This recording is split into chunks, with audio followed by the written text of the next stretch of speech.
Boa noite, gente. Vamos chegando. Obrigado pela presença.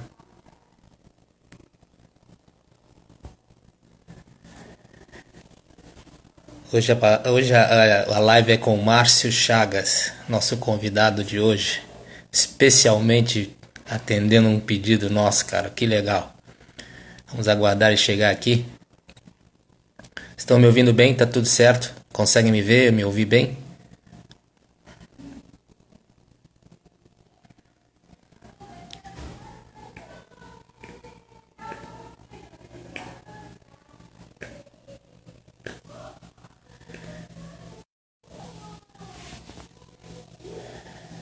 Fala, João. Bem pela presença aí. João Miguel.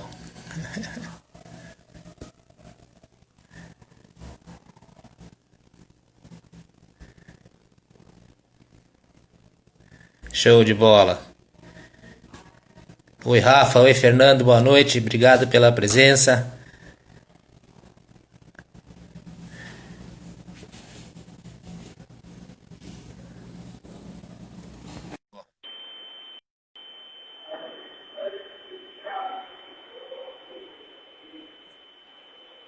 Fala, Manu! Boa noite, Márcio. Como é que tá? Tudo bem, graças a Deus, velho. De antemão, agradecer a tua presença. Nós já vamos aí, nós vamos falar. Deixa eu só dar um recadinho pro pessoal aqui, Márcio. Beleza, eu vou pegar um fone, porque aí fica melhor. Tá. Só deixa eu... Perfeito, perfeito. Enquanto o Márcio pega o fone aí, gente, vamos fazer o seguinte, vamos disparar essa live para muita gente, compartilha essa live. Deixe seus comentários aí, faça a sua pergunta. Eu vou tentar passar para o Márcio o máximo de perguntas e comentários que vocês deixarem aí. Tá? Eu agradeço a presença de vocês. O assunto hoje é muito legal. O Márcio é uma pessoa fora de série. Obrigado, Zé. Boa noite aí também, cara. O Márcio é uma pessoa fantástica que a gente não pode deixar de ouvi-lo nunca. Então vamos aproveitar essa horinha, compartilha com o máximo de pessoas que você conseguir aí, tá? Pra gente passar um momento agradável aqui com o Márcio. Márcio, então é o seguinte, cara. Boa noite, meu amigo. De antemão, agradecer a tua presença. Você foi muito rápido em responder, muito tranquilo em responder. Isso demonstra a tua humildade, a tua simplicidade. De antemão, eu já fiquei mais fã teu ainda, tá? A gente começa sempre assim, Márcio. Falando um pouquinho do teu currículo, eu tive que fazer uma colinha aqui, senão eu não ia conseguir. Aí depois você vai contar um pouquinho da tua história para nós, tá bem? Beleza. Então assim, ó, vamos falar com o Márcio Chagas da Silva, gaúcho de Porto Alegre. E tu me corrige se eu estiver errado, tá? Me corrige. Professor de Educação Física, ex-árbitro aspirante FIFA e do quadro da CBF, melhor árbitro do Gauchão em 2008, 11, 12, 13, 14, é penta no caso aí, né? Comentarista de arbitragem, palestrante do TEDx Unicinos, é assim que fala? TEDx Unicinos, tá bom? Idealizador do Utopia Possível, é um criador de conteúdos, né? Uma conta no Instagram. Isso. Esqueci alguma coisa? Não. Pai de um casal, pai de um casal, né? Pai do Miguel, da Joana, marido da Aline e homem negro, né? Que é o que a gente tem que ressaltar bem, porque a gente não pode fugir às nossas origens, né? Então, acho que eu sempre gosto de pontuar bem, porque eu cansei de escutar na minha adolescência, na minha infância, né, em determinados espaços que eu frequentava, que eu era um negro de alma branca. Não, eu sou um negro de alma negra. E eu valorizo as minhas origens. Boa, Márcio. Show de bola, show de bola. Então já começa contando um pouquinho da tua história, então. Segue o baile aí. Então vamos lá. Bom, na realidade a minha relação com o esporte ela começou muito cedo, né? Eu tinha 7 para 8 anos, eu comecei fazendo judô no CET, o Centro de Treinamento Esportivo do Estado, ali na Érico Veríssimo, que agora que foi sempre um referencial de iniciação esportiva. E aí eu comecei fazendo judô em 1984. Daqui a pouco não adianta fazer cálculo que eu já vou dizer a minha idade. Não conta a sua não, porque eu preciso esconder a minha. E ali começou uma questão de disciplina, hierarquia a respeito ao professor, porque o meu pai sempre foi muito preocupado com essa questão, e um dos motivos que ele colocou eu e meu irmão para fazer judô foi em virtude dessas questões, principalmente de escola, de um proteger o outro, porque a gente sabe quando vai para a escola começam a ter os grupinhos, daqui a pouco tem um grupo que vai querer bater nos menores, então o meu pai tinha essa preocupação, inclusive na rua. Eu sou de uma geração que eu brinquei na rua, então tinha essa questão também, eu e meu irmão mais velho, da gente saber se defender. Não que a gente tivesse que brigar, mas se porventura acontecesse algum tipo de situação, a gente soubesse se defender e defender um ao outro também. E ali eu comecei a ter essa disciplina com relação ao esporte. Do judô eu fui pro futebol de salão. Tu imagina, eu já era grande naquela época, tentando jogar futebol de salão, foi um desastre, mas eu achava que eu jogava muito e joguei por 2 anos, né, no Teresópolis Tênis Clube. Foi uma passagem legal. Na época era futebol de salão mesmo, não era futsal, né, era bolinha pequena, dura, pesada, e foi muito legal. E aí do futebol de salão eu fui pro basquete. Esse sim eu consegui enganar um pouco mais, né? Eu joguei basquete durante 10 anos. Foi o que me oportunizou a estudar no IPA, num colégio particular. Eu era bolsista, tinha bolsa de 100%. Depois eu ingressei na Universidade da Unicinos com uma bolsa também, em virtude... o Rodrigo está dizendo aqui, o baita pivô, eu enganava no... Baita pivô.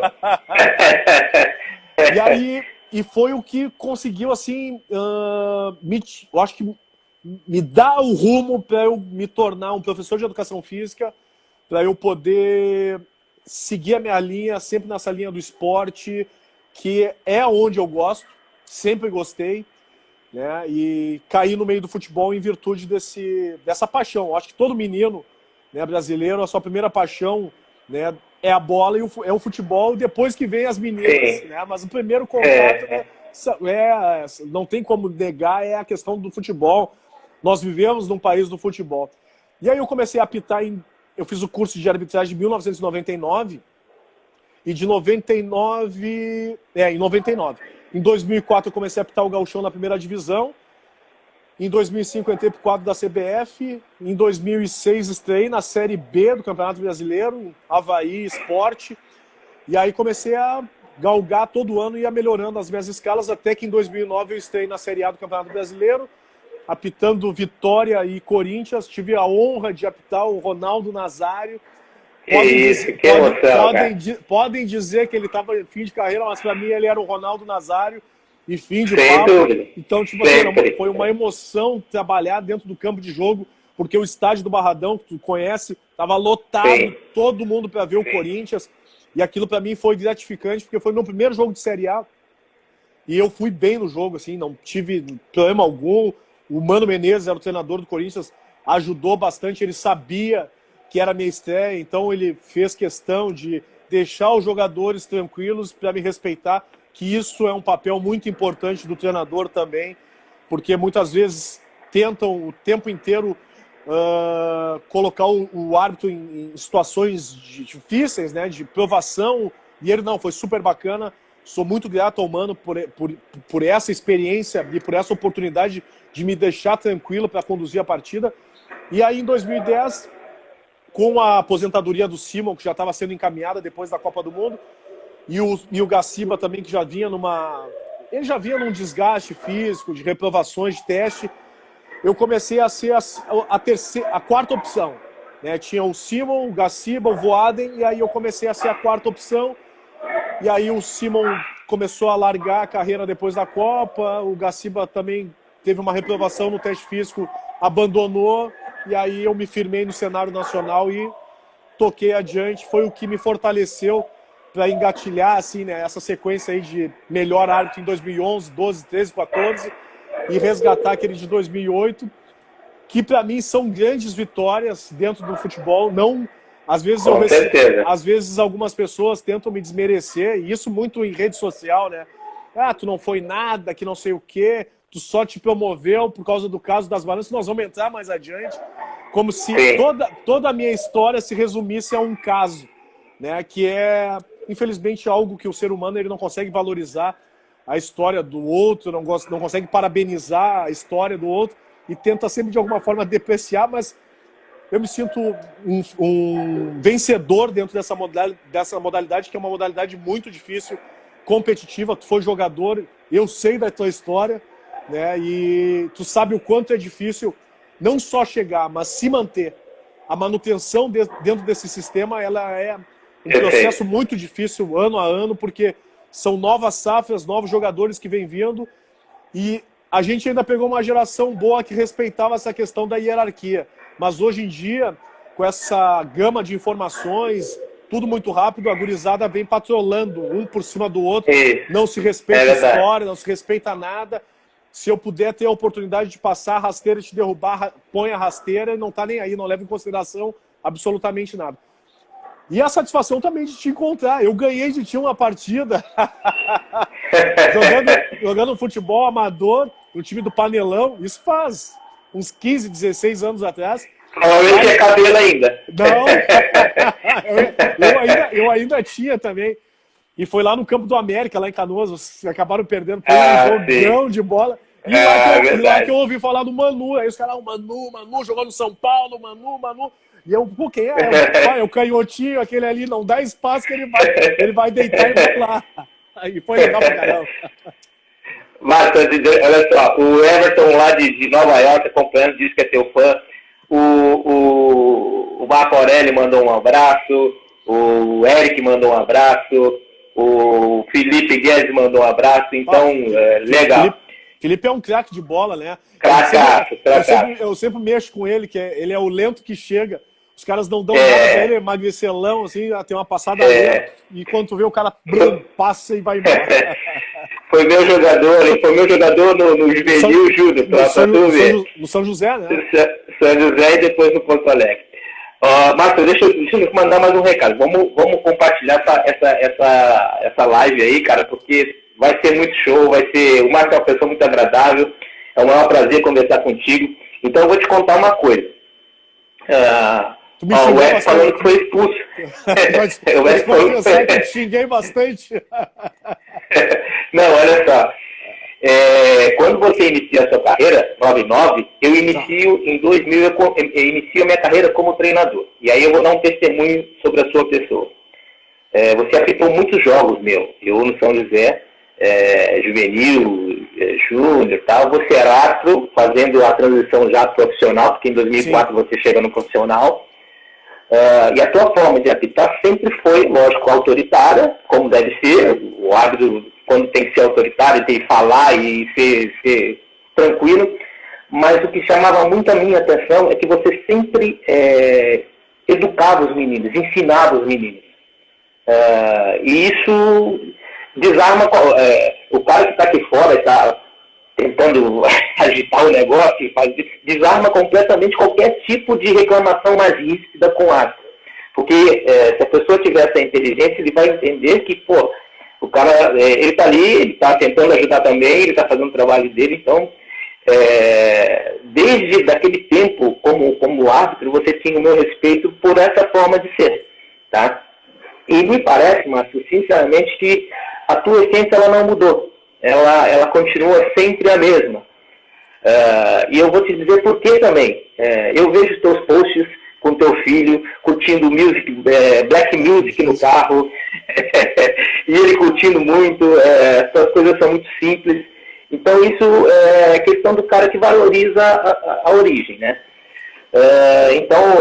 Eu tenho o maior respeito por ti, por tudo isso que você demonstra ser. A gente não tem uma amizade de estar junto toda hora, mas o respeito, com certeza, ele existe, né? E por que a escolha do árbitro, Marcos? Por que ser árbitro de futebol?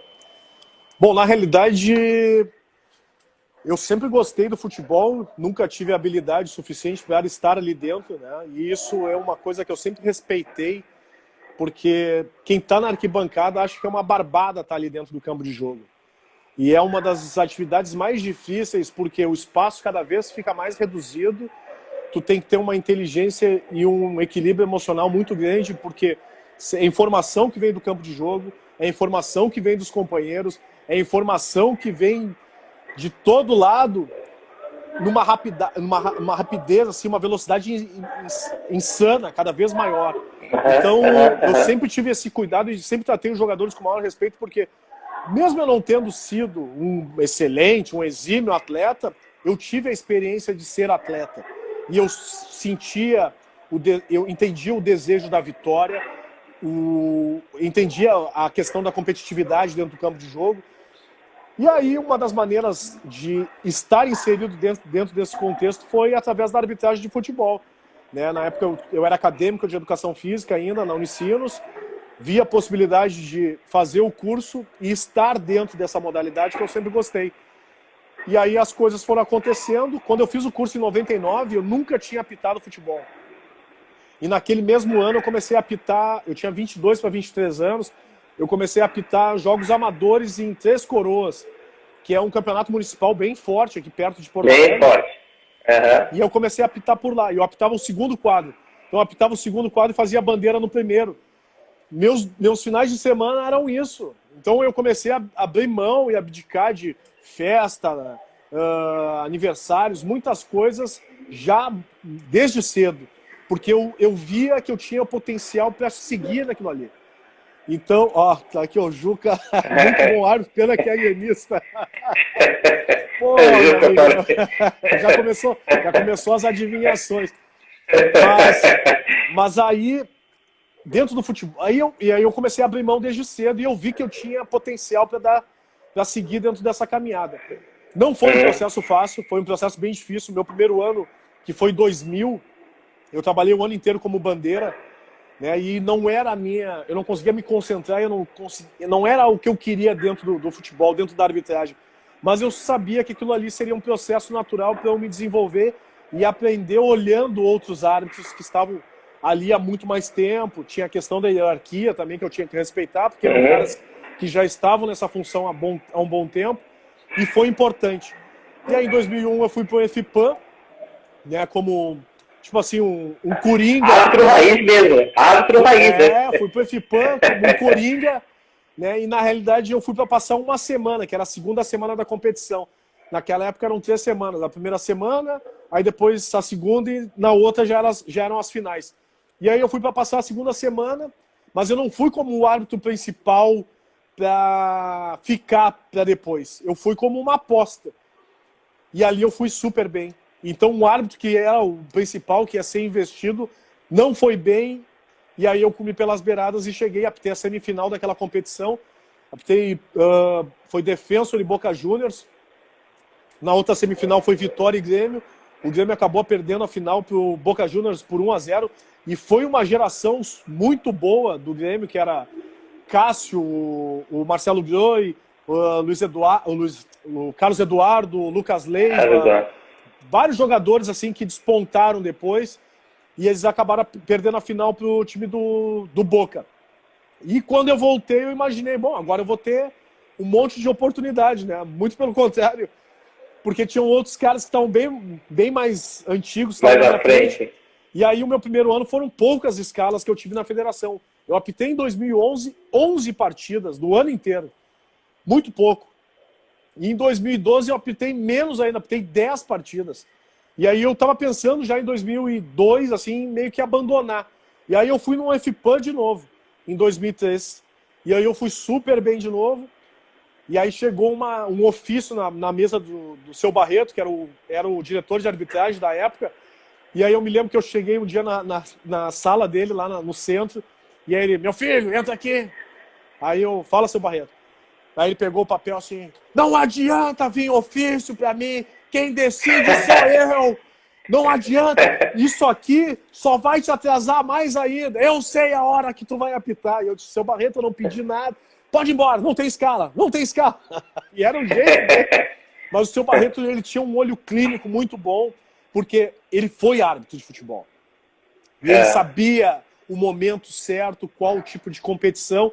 Ele sabia trabalhar essa questão do árbitro. Ele sabia quem tinha potencial, quem não tinha. Por mais que ele tivesse que ser o mais democrático possível dentro daquele espaço do comando, ele começava aos poucos a direcionar. E foi o que aconteceu. Naquele ano, ele teve esse episódio comigo. Daí, no segundo semestre, ele viu que eu estava pedindo passagem, ele começou a me botar nas competições. E aí eu apitei a primeira final de um Grenal dessa categoria 90, eram os meninos 87, que foi no Beira-Rio, e o Grêmio patrolou o Inter. Tinha o time do Grêmio, foi muito superior. Chegou a estar 4-0, o final do jogo foi 4-2. E ali, quando eu fui entregar a súmula, na época a súmula era redigida, né? Quando eu fui entregar a súmula, ele chegou para mim e disse assim: tudo tem seu tempo, meu filho. Chegou a tua hora, agora tu tá pronto. Aí eu disse: nossa, que legal. Aí ele falou assim: tu não tem que me agradecer. A gente não pode pular etapas. E tu tinha que passar por todo o processo para chegar pronto. Porque se eu te antecipasse alguma situação, daqui a pouco tu ia te deparar com alguma situação adversa e tu não ia ter o equilíbrio emocional para suportar isso. E quando tu chegar no profissional, tu vai entender tudo isso que eu estou te dizendo. E foi realmente exatamente isso que aconteceu. Porque a transição pro profissional, a gente quer antecipar o máximo possível. Só que não são todos os árbitros que estão prontos para passar por esse processo. Chegar no como jogador também, né? Chegar no como jogador também. Tu tem uma cobrança muito grande. O teu erro, ele não é um errinho, ele é um errão, né? Porque ele é potencializado. E tu tem que ter um equilíbrio emocional muito bom, muito forte para suportar isso, porque se tu não tiver um início de carreira que seja positivo, automaticamente tu não consegue te firmar dentro do cenário. Então, ele soube trabalhar comigo bastante. E depois na CBF também, o presidente, que inclusive entrou na live agora há pouco, Sérgio Corrêa, também fez esse processo lento comigo. Eu, às vezes, tinha vontade de largar e chegou um determinado momento que ele conversou comigo e disse: calma, Chagas, vai chegar a tua hora. Só que a minha hora ia demorar demais, mas chegou e é o processo. Tudo na vida é questão de maturidade. E dentro do futebol a gente precisa de muita maturidade, porque é um ambiente que cobra bastante da gente. Com certeza. O Rafael te mandou um abraço. O Edson Ribeiro, um abraço para a Maria. Edson, obrigado também. Márcio, a gente também deixa um momento aqui para você falar de momentos importantes ou marcantes na tua carreira. Já, a gente está amenizando, tá? A gente está bem menos, né?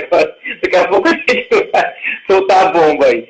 Mas conta um pouquinho, um momento, ou enfim, marcante ou importante na tua carreira de árbitro. Bom, eu poderia enumerar vários, mas eu tenho um momento marcante dentro da arbitragem, que foi o ano de 2007, que para mim foi um divisor de águas, porque eu vinha numa sequência boa, mas ao mesmo tempo eu não conseguia me consolidar e ser uma afirmação. Eu era visto sempre como uma promessa. E aquilo ali me incomodava de certa forma, porque eu já não era mais guri, eu estava com 31 anos, né? Então quem fez os cálculos agora vai saber, eu vou fazer 44, né? E eu estava com 31 anos e eu não via assim que a minha carreira estava andando como eu gostaria. E aí eu fui apitar uma decisão da segunda divisão, que para mim é um dos campeonatos muito mais difícil do que a primeira divisão. E aí fui apitar a final em Santa Maria, Inter de Santa Maria e Pelotas. E eu tinha apitado esse mesmo jogo no primeiro turno, porque naquela época era um octogonal final a segunda divisão. E o Pelotas tinha feito uma campanha quase que perfeita no primeiro turno. Ele tinha, de 21 pontos, tinha feito 17.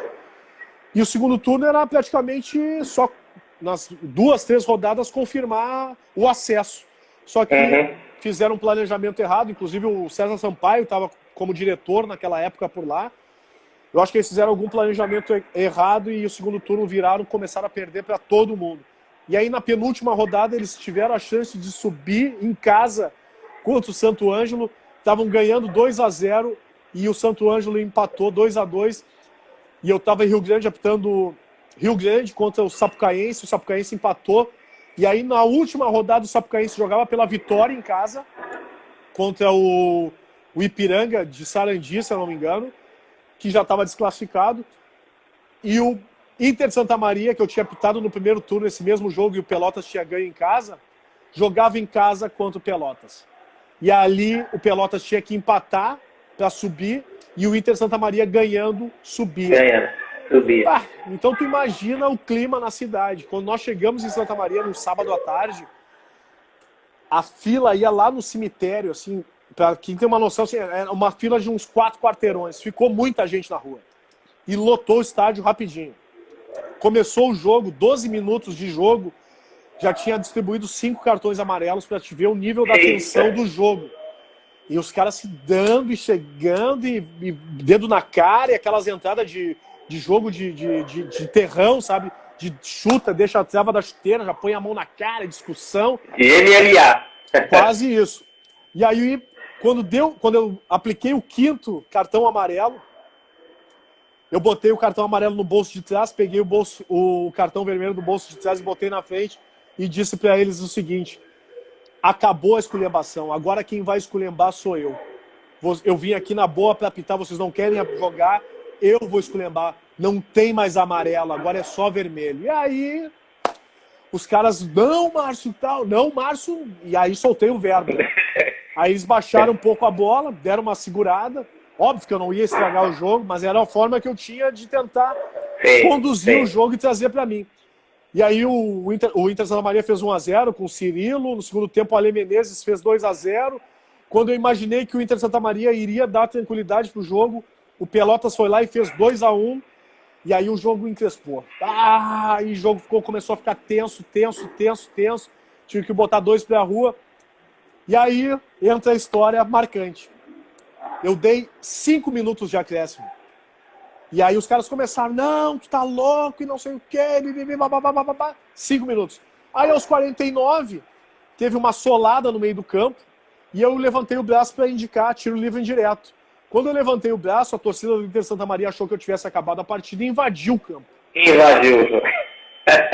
E aí veio o policiamento, cercou e eu parei e disse assim pro capitão, eu disse, não acabou o jogo. Ele disse, como assim, Márcio? Não acabou o jogo. Eu indiquei um tiro livre indireto, uma falta de 2 toques, né? Daí disse, mas como é que eu vou fazer para esse pessoal voltar para a arquibancada? Eu disse, não sei. Eles vão ter que voltar, porque não acabou o jogo. E aí os caras da torcida foram, me xingaram de tudo. E aí começava a puxar a tela e os torcedores começaram a voltar para a arquibancada. E aí eu sabia, né? Não pode acontecer nada agora, porque imagina se acontece um gol do empate. Quando essa falta foi cobrada pelo Gasolina, o Gasolina jogava ainda. O Gasolina bateu essa bola, o Luciano, que era o goleiro do Inter Santa Maria, agarrou a bola, se deitou, e aí gritava, acabou, Márcio, por favor, acabou. E eu só dizia pra ele, eu tava no meio do campo, porque eu já tava pronto pra acabar o jogo e vazava dentro do vestiário. E aí eu disse pra ele, chuta essa bola pro alto, meu. E aí ele deu um barro assim pro alto, e eu encerrei o campo e já mergulhei pro vestiário. Porque eu sabia que eu tinha que terminar aquela partida, porque já tinha acontecido num Campeonato Brasileiro da Série B em 2001, um caso do Figueirense contra o Caxias, que o árbitro acabou terminando a partida por invasão dos torcedores. O caso foi para o Tribunal da Justiça Desportiva e quem acabou penalizado e encerrando a carreira acabou sendo o árbitro. Então eu sabia que eu tinha que ter aquela responsabilidade de encerrar a partida. Mas para mim foi um fato marcante. Óbvio que não tem como negar que outro fato marcante, importante na minha vida foi apitar Grenal. Grenal é um jogo extremamente atípico. Ele não começa lá dentro do jogo, ele começa quando sai a escala, porque tem todo um aparato da imprensa no momento que já sai o nome do árbitro, as entrevistas, as pressões dos dirigentes, as pressões dos torcedores, as pressões dos parentes. Então, é um jogo que move e mexe com todos. Né? E ele não se resume só aos 90 minutos, porque tem o que antecede, o jogo e o pós-jogo. Porque se no jogo teve alguma situação que foi desfavorável, teve algum lance polêmico, aí tu tem que torcer para que tenha um próximo jogo mais rápido possível para que te esqueça. Mas deixa eu ler os comentários aqui, ó. O Éder tá mandando um abraço, obrigado, Éder. O César Lopes, essa dupla é forte, obrigado, César. E o Juca tá fazendo uma pergunta para ti. Ele está fazendo a seguinte pergunta: Márcio, na tua opinião, o que falta para profissionalizar a arbitragem no Brasil? Série A e B jogadores supervalorizados, entretanto a arbitragem não tem o devido reconhecimento. Também falta interesse das federações junto com os sindicatos, né, e um empenho um pouquinho maior da CBF também, porque eu acredito que tenha como se fazer, nem que seja contratos por competição, né, e dar tranquilidade do árbitro ter uma remuneração para que ele, de certa forma, tenha uma tranquilidade, né.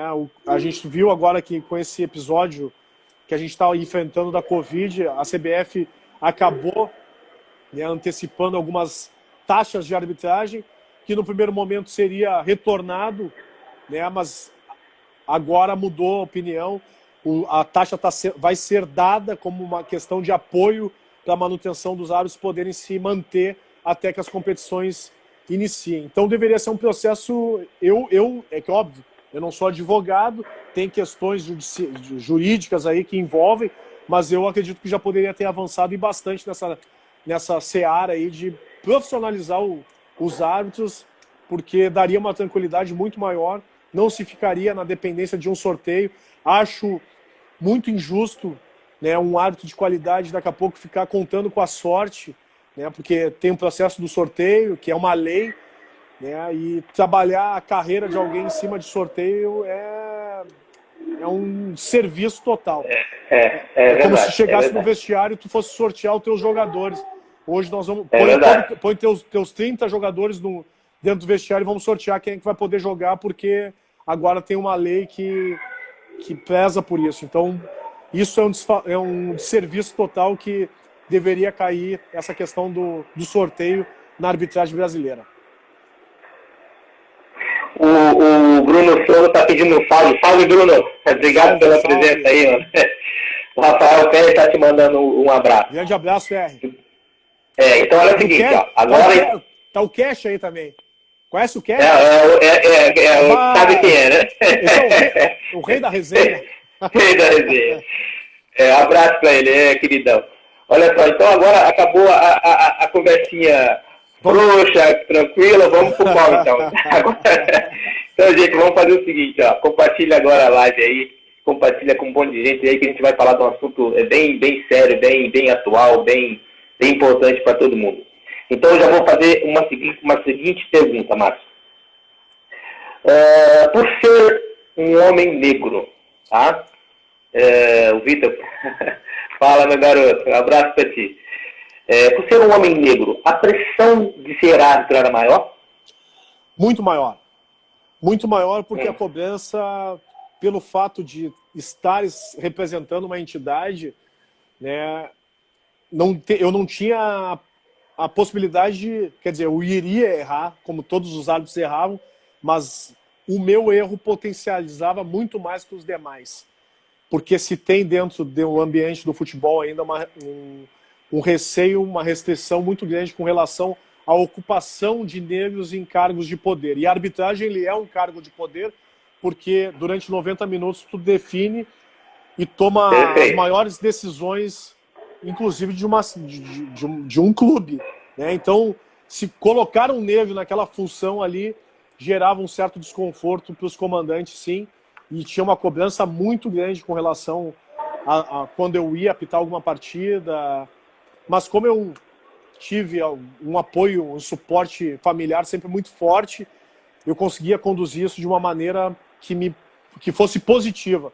Eu não entrava numa situação de conflito para não me prejudicar durante a partida, porque eu sabia, se eu não tivesse o entendimento de saber o motivo de estar naquela função, eu iria entrar em conflito constantemente durante a partida por entrar nessa pressão constante que acontece não só dos jogadores, mas dos treinadores, dos dirigentes e dos próprios torcedores, né? Então, tinha uma pressão muito forte e ainda tem, né? Mas isso a gente direciona para daqui a pouco, porque como a gente vai chegar agora na hora do jogo e naquela entrada de trava de alumínio na canela, nós vamos abordar esse assunto. Tá, eu na verdade, quando eu faço essa pergunta, eu não faço nem em relação à pressão dos outros contigo, mas de ti para si mesmo. Você entrava já em campo com essa pressão de não poder errar, de não ter que errar, por causa disso? Entrava no início. Eu me cobrava muito por causa disso. né, em virtude do ambiente ser hegemonicamente embranquecido, né, e os olhos estarem muito atentos e naquela torcida para que vamos ver se esse neguinho vai dar conta do recado mesmo, né? Então eu tinha essa preparação mental, né, mas eu sempre fui eu posso dizer assim, sempre fui um cara abençoado, porque eu cometi, óbvio que eu cometi minhas cagadas, mas as minhas cagadas normalmente elas aconteceram lá no meio do mato, não foram tão visíveis, né? Então eu de certa forma fui abençoado nesse sentido.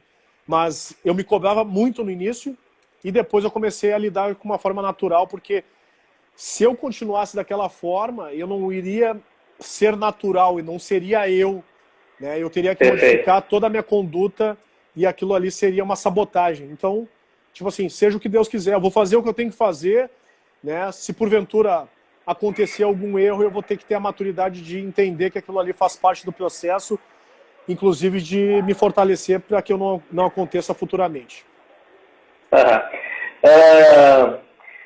Aquele episódio das bananas do carro, tal, ele mexe, eu acho que ele mexe de uma forma muito dura contigo. E uma impressão de quem está de fora, enfim. Mas aquilo eu acho que é um start para um novo posicionamento do Márcio. É mais ou menos isso, Márcio?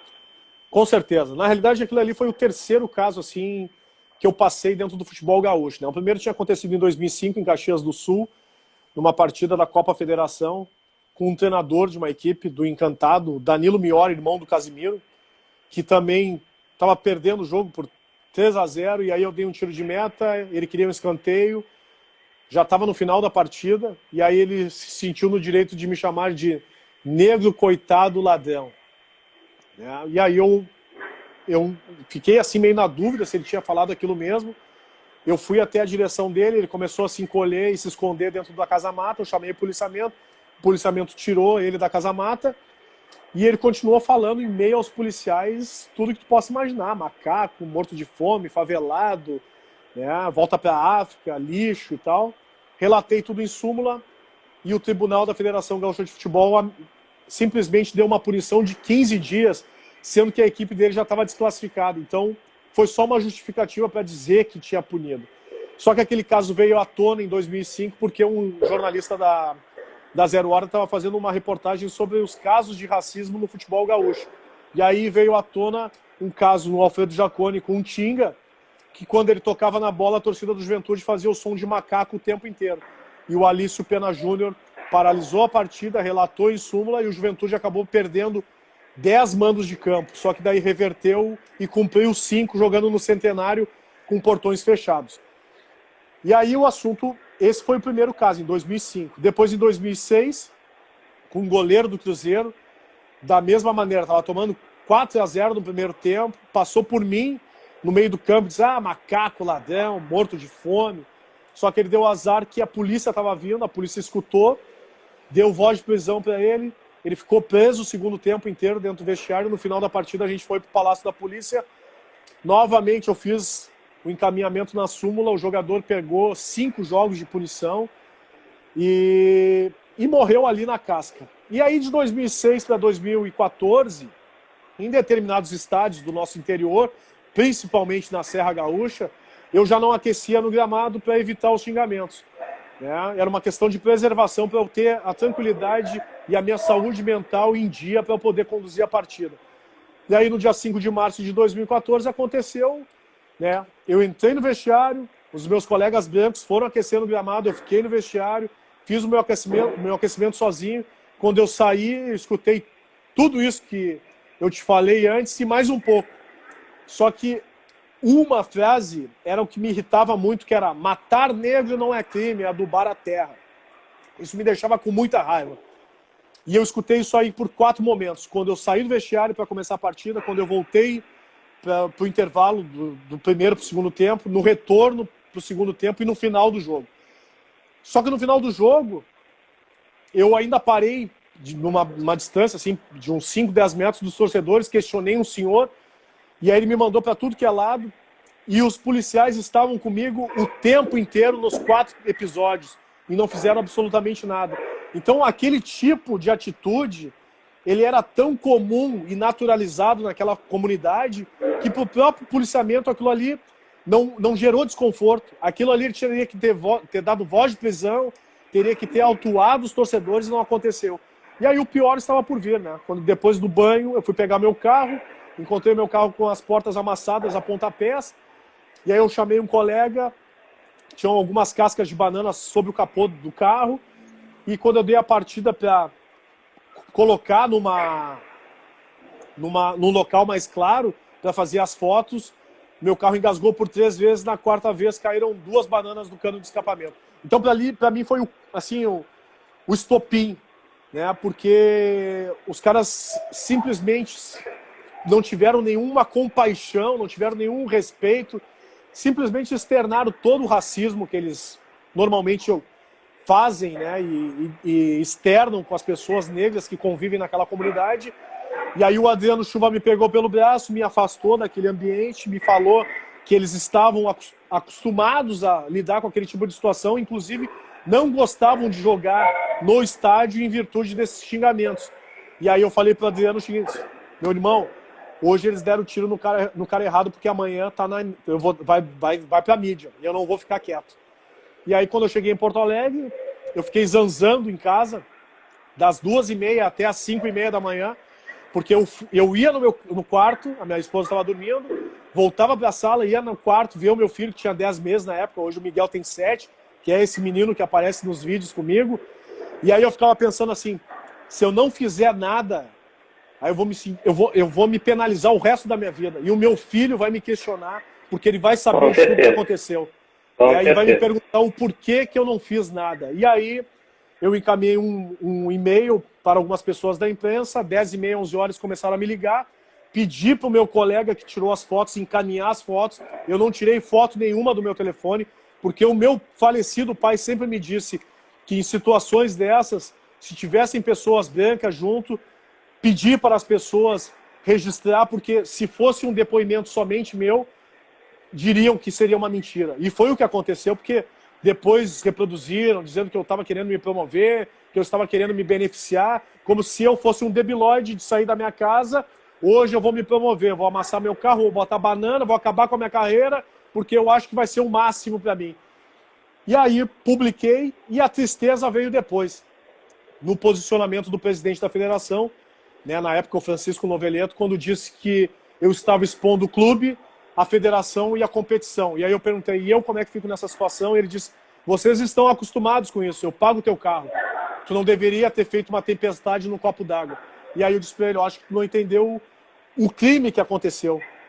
Mas tu sabe que tua carreira vai encerrar por aí. Eu disse, eu vou pagar o preço, não vai ser a carreira de árbitro que vai me segurar. A minha dignidade está muito além da carreira de árbitro.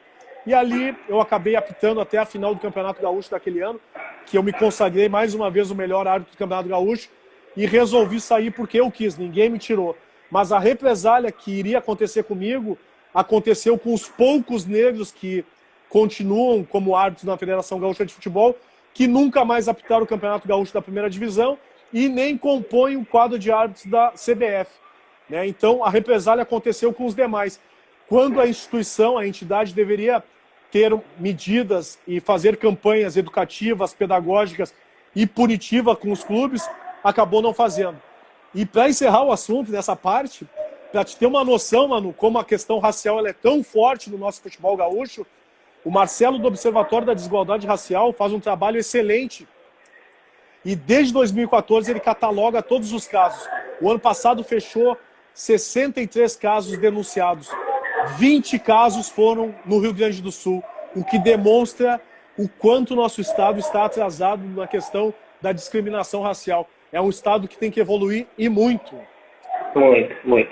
Você praticamente já respondeu a pergunta do João Felipe aqui, ele está em Passa Quatro lá, sobre as punições das federações, das confederações, que elas são omissas, e realmente, como você falou, né?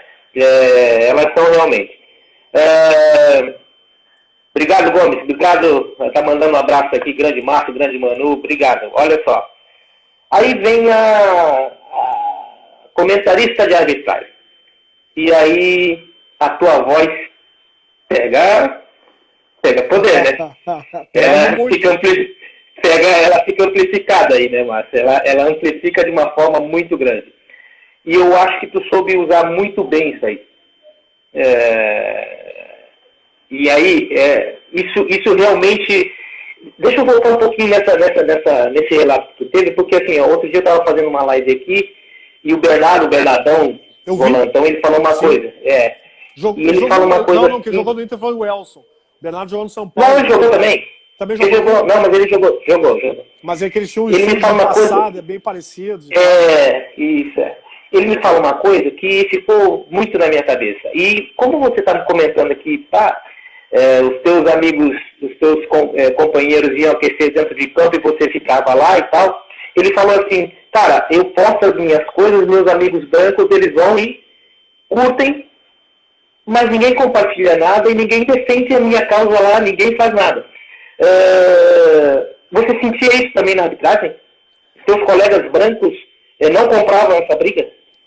Teve um que comprou a briga, foi o Marcelo Barizon, foi o único. Inclusive, foi testemunha no processo. Até teve uma pergunta aqui. Rendeu algum resultado, pelo menos financeiro, para vocês? O processo ele durou 5 anos. E o que me fez largar a arbitragem, na realidade, foi antes de entrar na esfera civil e crime contra o esportivo. Foi a última audiência no TJD da Federação Gaúcha de Futebol, quando o advogado de defesa do esportivo disse que chamar um negro de macaco não seria ofensivo, porque eles estão acostumados com isso. Mas, se deparar com um veículo com as portas amassadas, isso sim é doloroso, porque brasileiro é apaixonado por carros, conforme a propaganda dos postos Ipiranga. E aquilo ali foi motivo de chacota e risada dentro daquele ambiente.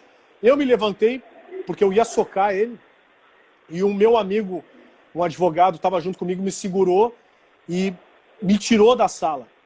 E disse, Márcio, porque eu já estava escalado para apitar a final no final de semana, que era o Grenal em Caxias do Sul.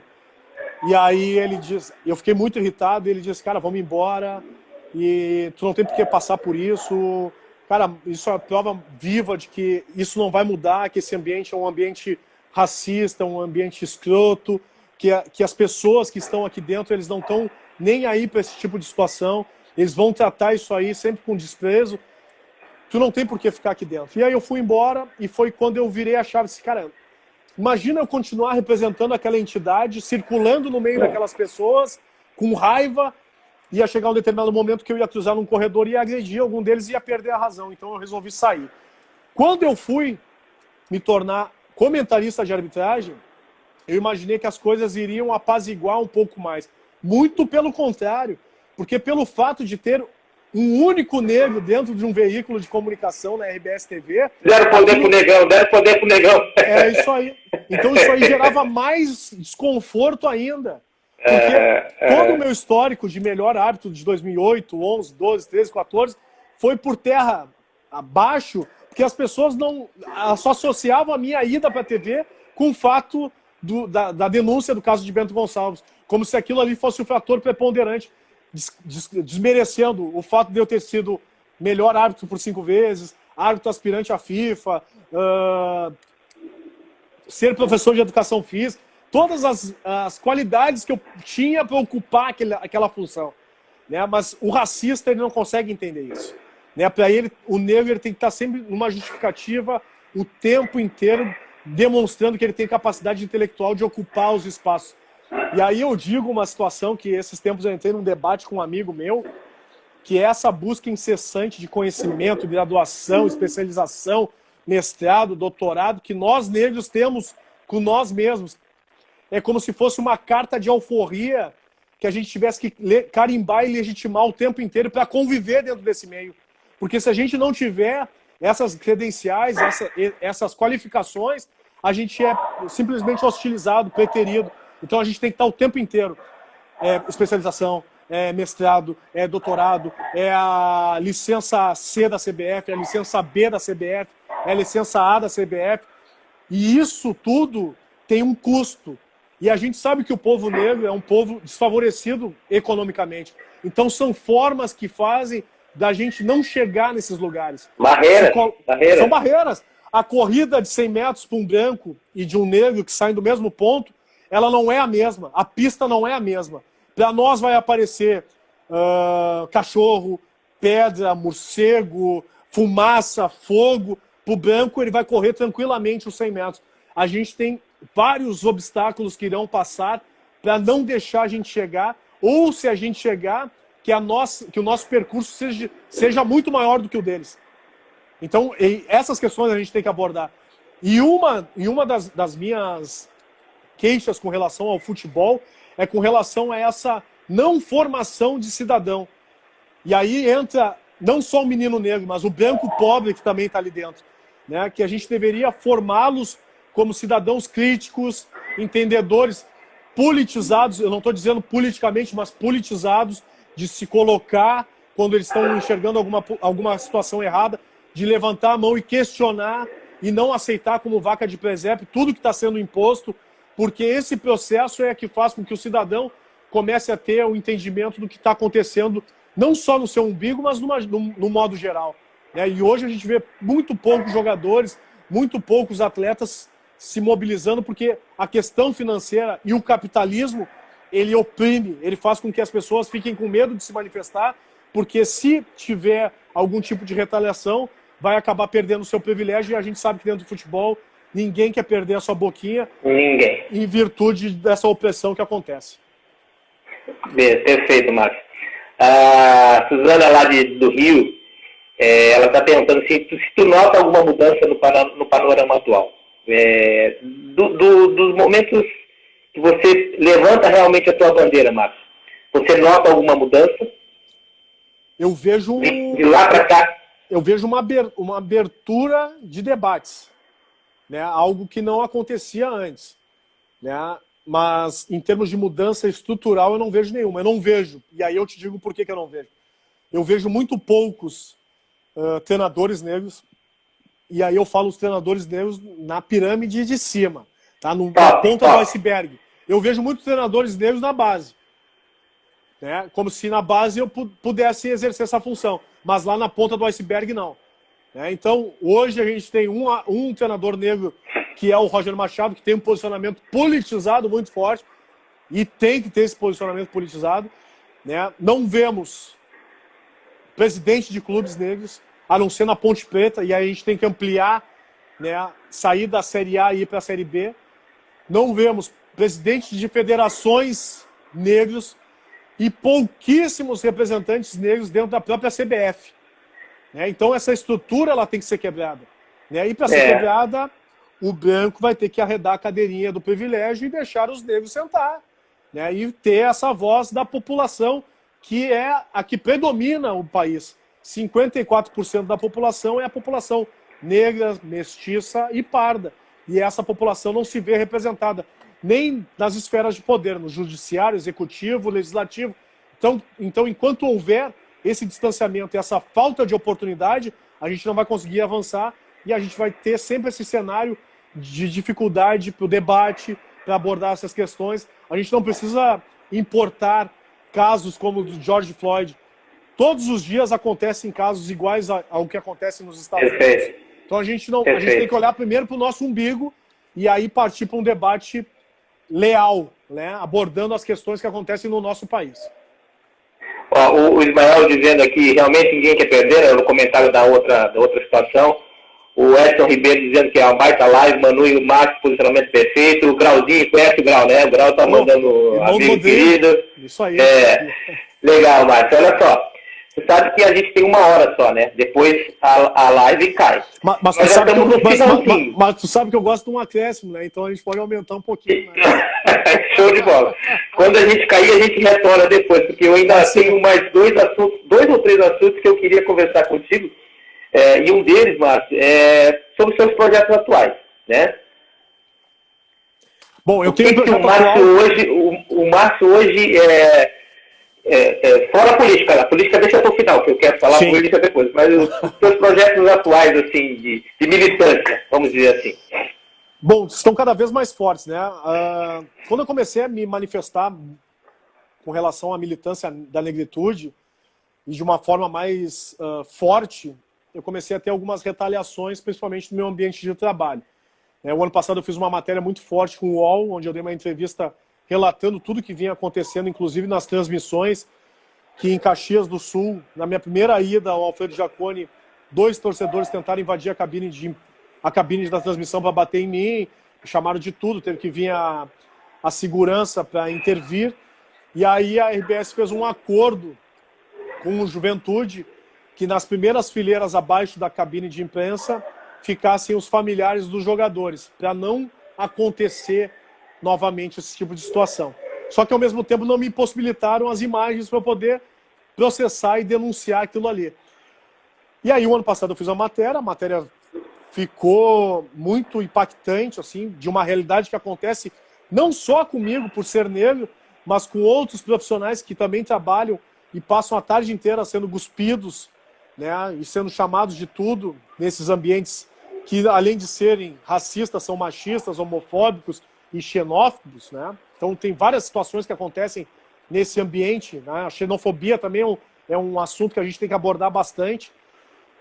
E ali eu comecei a perder um determinado espaço, comecei a ser escanteado, mas quando eu entrei na RBS em 2014, um dos meus lemas com quem me contratou foi o seguinte: eu estou vindo para cá, mas eu continuo sendo negro e eu vou continuar lutando. Eu não vou me calar em virtude de estar nessa posição, mesmo que eu esteja hoje numa situação privilegiada. E aí, com o tempo, eu fui começando a perder esse privilégio, né, em virtude de uma retaliação e uma tentativa de me calar. Tá terminando o tempo? Temos tempo? Tá, mas vamos lá. Tem um tempinho. Se cair, tá, eu te levanto de novo. Então vamos de novo. E aí eu vi que o meu espaço estava começando a perder ali dentro do trabalho, né? E eu montei um projeto que é o Utopia Possível, para eu poder abordar muito essa questão da discriminação racial, inclusive de tratar o assunto e desmistificar o termo de racismo, injúria. Normalmente, esses xingamentos eles não são racistas, não são racismo. Racismo é quando tu impede que uma pessoa possa frequentar um determinado espaço. Isso não acontece explicitamente, né? Não, isso é velado. Isso é velado. Mas eu tenho como ser racista colocando valores abusivos em determinados espaços para que pessoas negras não ocupem e não frequentem. Ou que essas que possam frequentar sejam poucas, né, que não ocupem aquele espaço. Então tem várias maneiras de se tratar a questão racial. E a injúria racial são os xingamentos que normalmente acontecem, né? Não só na Serra, potencializam muito mais lá, mas em vários contextos. Aqui na capital também existe isso. Eu vejo que a gente vive um apartheid racial e social muito grande na nossa cidade. Lugares de pretos, lugares de brancos, parques de pretos, né? E isso está bem estabelecido, né? E não pode entender como normal que um determinado parque tenha uma criança negra brincando e 99% são crianças brancas, e num outro parque 99% das crianças são negras e uma criança branca. Porque o recorte social ele é muito racial na nossa cidade. Isso é estrutural, né, Marcos? Isso é estrutural.